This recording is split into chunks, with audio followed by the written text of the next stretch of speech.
Thank you, Don. This is a mild break here in the action. I want to recognize a couple of people. One, a surprise visit from Joanne Ryan, who is a city council person here in Providence who has worked very hard on the security system and the grounds here. A big help. She told me she wouldn't be able to be here, so I didn't put her into the program. She had Providence College graduation today, and she jumped out straight away. I'd like to bring somebody up here, Steve Casey, please, to introduce himself, and people can find out how you're in this spot.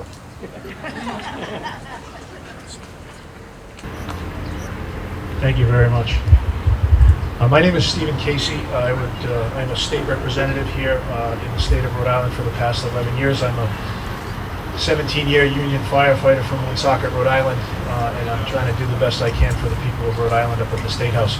I am a member of the Irish Caucus at the State House, and also a member of the Newport Ancient Order of Hibernians. I do see a few of our members here, so a quick shout out to you folks as well.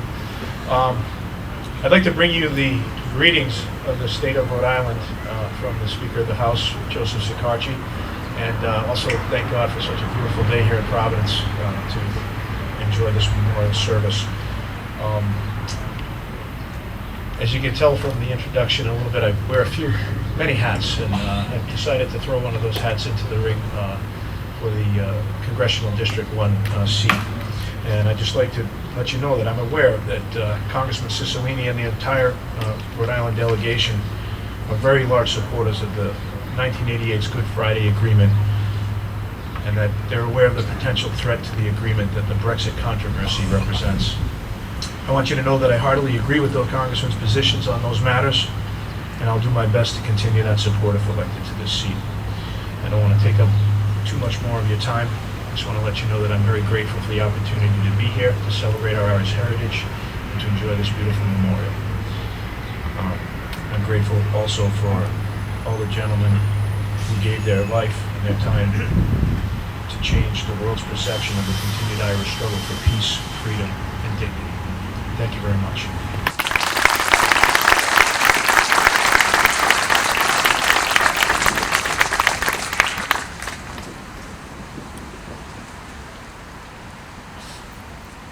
Okay, thank you, Steve. Now we're going to open up the more formal part of the speaking program. And the first speaker is listed on your program as Dr. Patricia McIvor. She is a native of Derry. We've met her, I don't know, 5, 6, 7 years ago, a long time now, but she has been such a valuable asset to this Irish American community here in Rhode Island. She is an electrifying speaker, and you're all going to find out about that right now. Here is Tricia, a historical look, the story of a nation, 1840 to the present.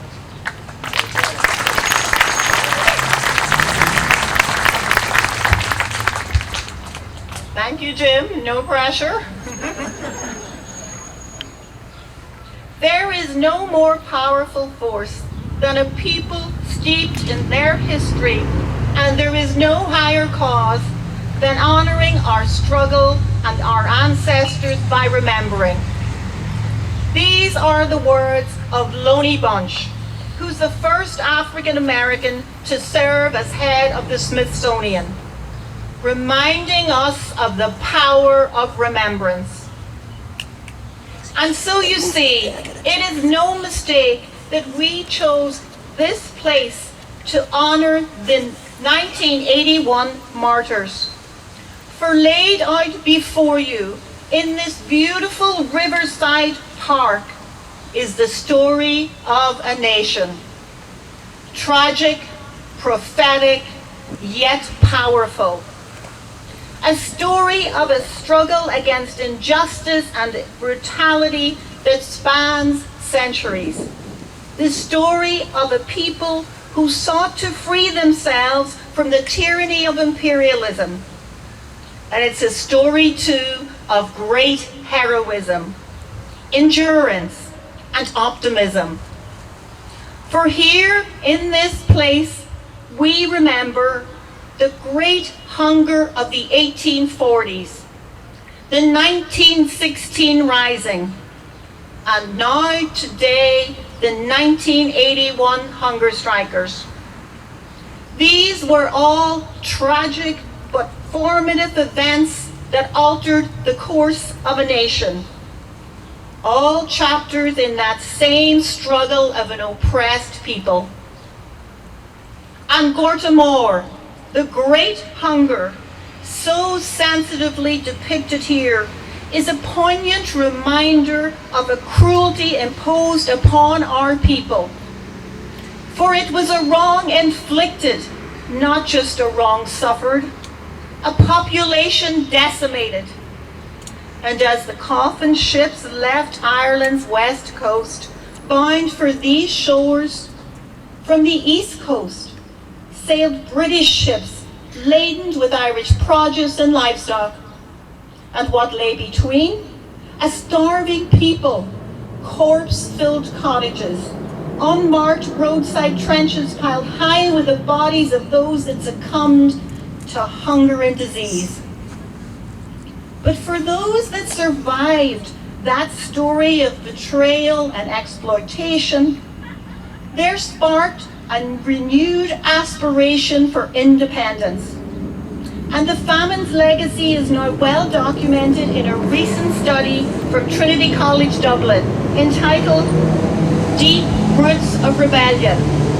And this demonstrates how those ancestral memories of these traumatic events inspired those involved in the uprising of 1916.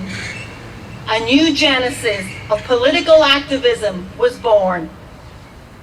And so you can see why this location was chosen to honor the patriots of the Easter Rising.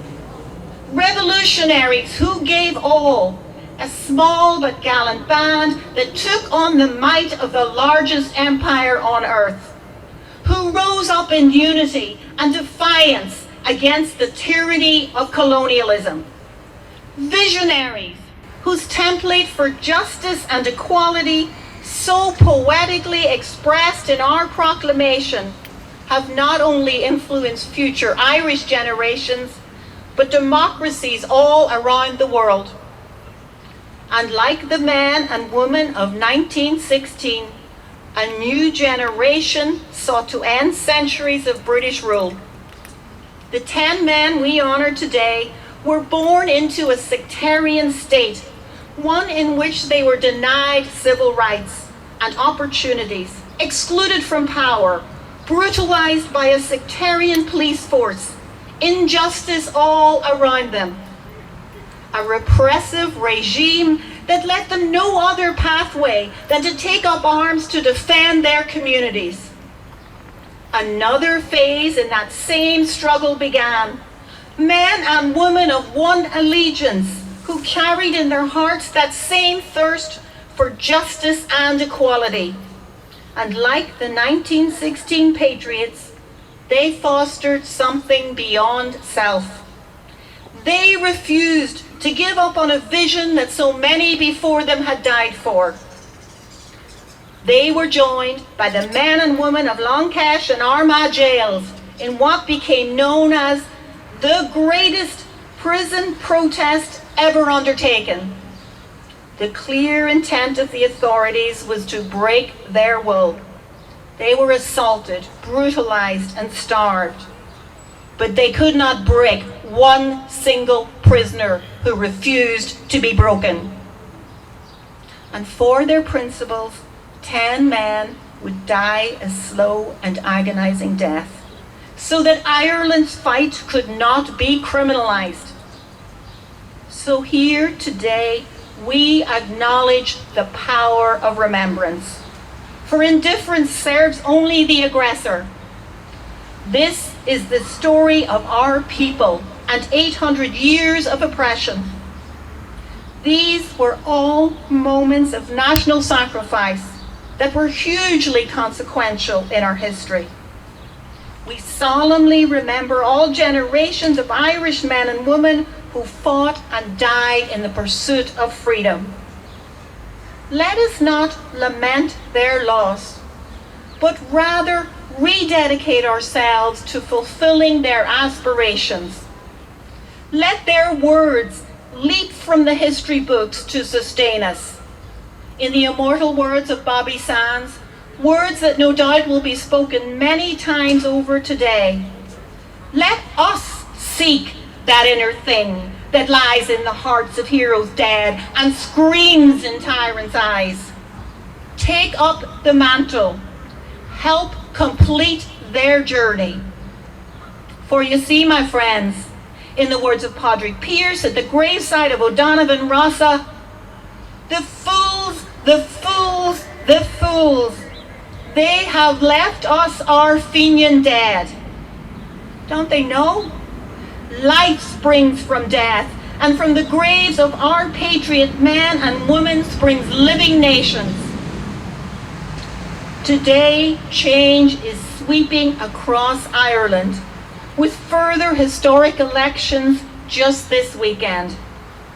This is the rising of a new generation, a generation who want a nation our people can be proud of, a nation that is inclusive, free, with equality at its core, the rights of all over the interests of a few, cherishing all our children equally.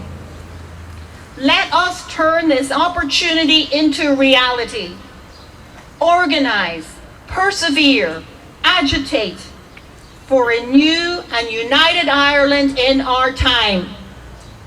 For then, and only then, can their epitaphs be truly written. And Fóblach Abu, onward to that republic.